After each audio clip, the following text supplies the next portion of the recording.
Happy morning, காலை வணக்கம். இன்றைக்கான நியூஸ் பேப்பர்ஸில் கரண்ட் அஃபேர்ஸ் ஓரியன்டாக நமக்கு என்னென்ன நியூஸஸ்லாம் இருக்குது அப்படின்றத ஒன் பை ஒன்னாக கோத்ரூ பண்ணிடலாம். முழுமையாக பாருங்கள், ஸ்கிப் பண்ணாமல் கேளுங்க.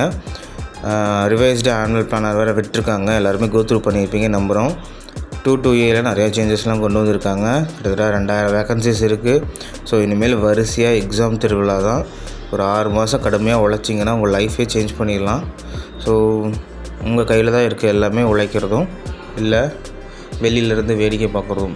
ஸோ கரெக்டாக பயன்படுத்திக்கிட்டிங்கன்னா நெக்ஸ்ட் இயர் நேரம் நீங்கள் போஸ்டிங்கில் இருப்பீங்க. ஸோ வாங்க முதல் கரண்ட் அஃபேர்ஸை பார்த்தலாம். ஸோ முதல் கரண்ட் அஃபேர்ஸே ரொம்ப இம்பார்ட்டண்டான ஒரு கரண்ட் அஃபேர்ஸ் தான். 3வது முறையாக விண்வெளிக்கு செல்கிறார் சுனிதா வில்லியம்ஸ். ஸோ இந்திய வம்சாவளியைச் சேர்ந்த சுனிதா வில்லியம்ஸ் அவர்கள் இப்போ அமெரிக்காவில் இருக்க நாசாவில் ஆஸ்ட்ரோனட்டாக இருக்காங்க. ஸோ அவங்க 3வது முறையாக இப்போ விண்வெளிக்கு செல்ல இருக்கிறாங்கன்ற ஒரு ஹெட்லைன்ஸ் கொடுத்துருக்காங்க. ஸோ விண்வெளியில் இவங்க தான் இது வரைக்குமே அதிக நேரம் நடந்த ஒரு பெண். 2006 டிசம்பர் 9 தான் இவங்க முதலாக விண்வெளிக்கு பயணம் மேற்கொண்டாங்க. இப்போ லாஸ்ட்டாக 2012 ஜூலை 15 2வது முறையாக சென்றிருக்காங்க. இப்போ அகெயின் அவங்க விண்வெளிக்கு 3வது முறையாக போக இருக்காங்க. ஸோ இது ரொம்ப இம்பார்ட்டண்டான ஒரு கரண்ட் அஃபேர்ஸ், ரிப்பீட் ஆகிறதுக்கு சான்சஸ் இருக்குது. என்ன கொஷின்ஸ் கேட்கல அப்படின்னு பார்த்தோம்னா, விண்வெளியில் அதிக முறை நடந்த பெண்மணி அப்படின்னா யாருன்னு கேட்கலாம். ஸோ சுனிதா வில்லியம்ஸ் அவர்கள் தான், இந்திய வம்சாவளி. ஸோ இவங்க போயிங் ஸ்டார்லைனர் அப்படின்ற ஒரு விண்கலம் மூலமாக May 6, 2024 ஏவப்பட இருக்கிற அந்த விண்கலத்தில் இவங்க செல்ல இருக்காங்க. ஸோ அடுத்து ஒரு இம்பார்ட்டண்டான டே பற்றி தான். தேசிய பஞ்சாயத்து ராஜ் திட்டம் ஏப்ரல் 24. ஸோ அடுத்த கரண்ட் அஃபேர்ஸ் பார்த்தோம்னா, திரவ நைட்ரஜன் பிஸ்கட்டுகள் தடை, மாநில உணவு பாதுகாப்புத்துறை. ஸோ இதான் ஹெட்லைன்ஸே ஸோ இப்போ சமீபத்தில் காலங்கள்லாம் பார்த்தீங்கன்னா இந்த ஸ்மோக் பிஸ்கட் அப்படின்ட்டு நிறைய பேர் சாப்பிட்டுட்ருப்பாங்க. அப்படியே பிஸ்கட் வாயில் போட்டோன்னே புகை இதாகிடும். ஸோ அதுக்கு இப்போ தடை விதிச்சிருக்காங்க திரவ நைட்ரஜன் பிஸ்கட்டுகளுக்கு. ஸோ அதை திரவ நைட்ரஜனில் டிப் பண்ணி தான் கொடுப்பாங்க. ஸோ அது கிட்டத்தட்ட நமக்கு ரொம்ப கேள்வி விளைக்கிறது. குழந்தைகள்லேருந்து எல்லாமே அதை சாப்பிட ஆரம்பிக்கிறாங்க. ஸோ அதை தடை செஞ்சுருக்காங்க. ஸோ இதே மாதிரியான ஒரு விஷயம் பஞ்சு மிட்டாய்க்கு தடை விதிச்சிருப்பாங்க, பார்த்துருக்கீங்களா? இப்போ லாஸ்ட்டு 2 வீக்ஸ் பிஃபோர் விதிச்சிருப்பாங்க, பஞ்சு மிட்டாய்க்கு தடை விதிச்சிருப்பாங்க தமிழ்நாட்டில்.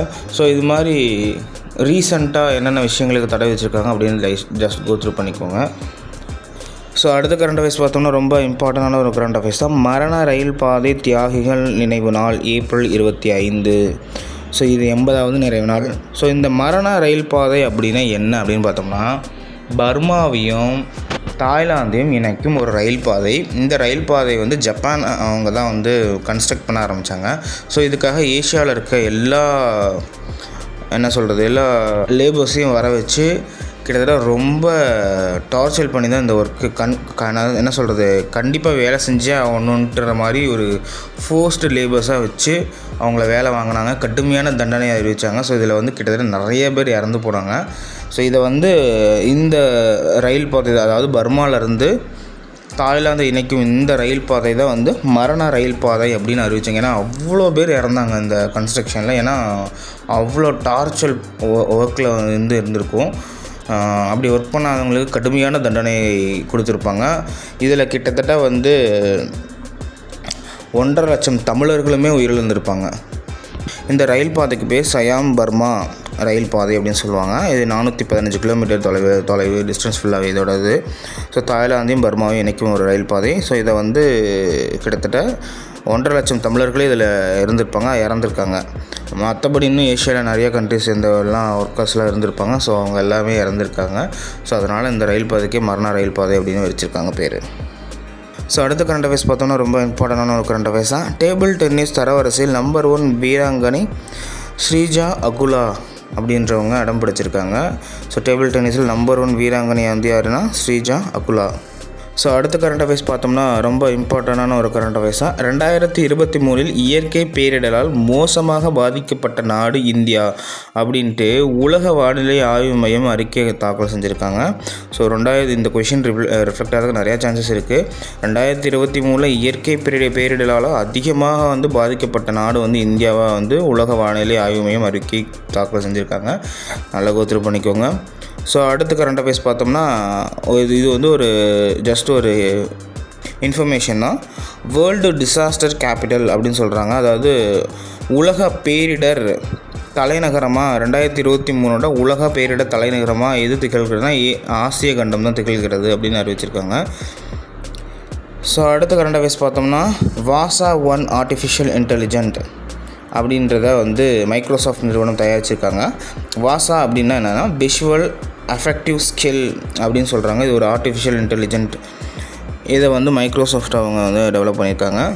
ஸோ அடுத்த கரண்ட் அஃபேர்ஸ் பார்த்தோம்னா இமாச்சல பிரதேசத்தில் உள்ள கெபாங்காட் பனிப்பாறை ஏரிகளின் அளவு பெரிதாகி உள்ளது. ஸோ இமாச்சல பிரதேச அது பேர் கெபாங்காட், அதோட அளவு பெருசாக இருக்குது அப்படின்னு அறிவிச்சிருக்காங்க. ஸோ இருக்குது கெபாங்காட், நல்லா பார்த்துக்கோங்க.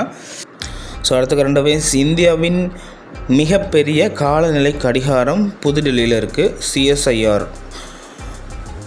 இந்தியாவின் மிகப்பெரிய காலநிலை கடிகாரம் புதுடெல்லியாக அமைஞ்சிருக்கு.